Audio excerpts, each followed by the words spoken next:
5ই আগস্টের পরে একটা দল হাজার হাজার মানুষের বিরুদ্ধে মিথ্যা মামলা ঠুকে দিয়েছে এবং মিথ্যা মামলা ঠুকে দিয়ে লক্ষ লক্ষ কোটি কোটি টাকা অবৈধভাবে বাণিজ্য করেছে।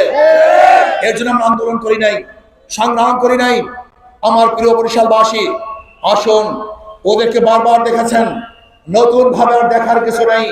কিন্তু আমাকে, আপনার এই সন্তানকে একটা বার পরীক্ষা করেন নাই, ওদেরকে বারবার পরীক্ষা করেছেন, বারবার ফেল করেছে, এরপরে পরীক্ষার হলে ঢুকিয়েছেন, কিন্তু আপনার এই সন্তানকে একটা বার পরীক্ষা দেওয়ার সুযোগ দেন নাই। আমি বরিশালের মানুষকে অনুরোধ করব, করজোর অনুরোধ করব, একটা বারের জন্য আমাকে পরীক্ষা করুন। যদি ফেল করি, দ্বিতীয়বার আপনাদের কাছে আসবো না ভোট নেওয়ার জন্য। ইনশাআল্লাহ আমি আশা করি, যদি আল্লাহ পাক আমাকে কবুল করেন, যদি আল্লাহ পাক আমাকে কবুল করেন, তাহলে আমি এই আমার কনস্টিটিউশনের মধ্যে একটা মিথ্যা মামলা রাখবো না ইনশাআল্লাহ। জুলুম অত্যাচার বন্ধ করার জন্য 100% চেষ্টা হবে ইনশাআল্লাহ।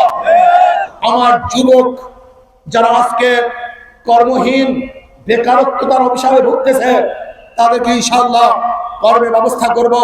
যে সমস্ত মা বোনেরা না খেয়ে আছে, তাদেরকে কিভাবে কর্মসংস্থান করা যায় সেই ব্যবস্থা আমি ইনশাআল্লাহ উদ্যোগ গ্রহণ করব ইনশাআল্লাহ। যারা শিক্ষিত সমাজ আজকে বেকারত্ব জীবন নিয়ে, গজব নিয়ে ঘুরতেছে, তাদেরকে কিভাবে কামাই এবং রোজগারের ব্যবস্থা করা যায় সের জন্য আমি পরিকল্পনা গ্রহণ করব ইনশাআল্লাহ। সবচেয়ে বড় কথা হলো, বরিশালে বিগত দিনে যে কাজ হয় নাই, সেই কাজগুলিকে আঞ্জাম দেওয়ার চেষ্টা করব। যদি আল্লাহ পাক আমাকে কবুল করেন, আমার প্রথম কাজ হবে দুর্নীতি মুক্ত একটা সমাজ করা। সমস্ত কিছুর মূল হলো দুর্নীতি। আজকে আপনি যাবেন কলোনিতে, আমার কেডিসির কলোনিতে যান, রসুলপুরের কেডিসির কলোনিতে যান, আপনি যান পলাশপুরের কলোনিতে, আজকে 20, 30, 40 বছর আগে তাদের যে অবস্থান ছিল, জীবনযাত্রার মান যা ছিল, আজও একই অবস্থা আছে। হাজারো হাজারো দায়িত্বশীল এবং ক্ষমতাশীল পরিবর্তন হয়েছে, কিন্তু আমার গরিবদের ভাগ্যের পরিবর্তন হয় নাই, জীবনযাত্রার উন্নয়ন হয় নাই। এদেরকে বারবার ঠকিয়ে ওরা ভোট দিয়ে আঙ্গুল ফুলে কলাস হয়েছে, কিন্তু আমার গরিব দুঃখী মেরুদণ্ড মানুষের ভাগ্যের পরিবর্তন আর করে নাই। এই ডাকাত এবং চোর লুটেরাদের বিরুদ্ধে একটা আন্দোলন করতে হবে, সংগ্রাম করতে হবে ইনশাআল্লাহ। আমি বরিশালে কোনো দল বুঝি না, আমি কোনো দল বুঝি না, নেতা বুঝি না।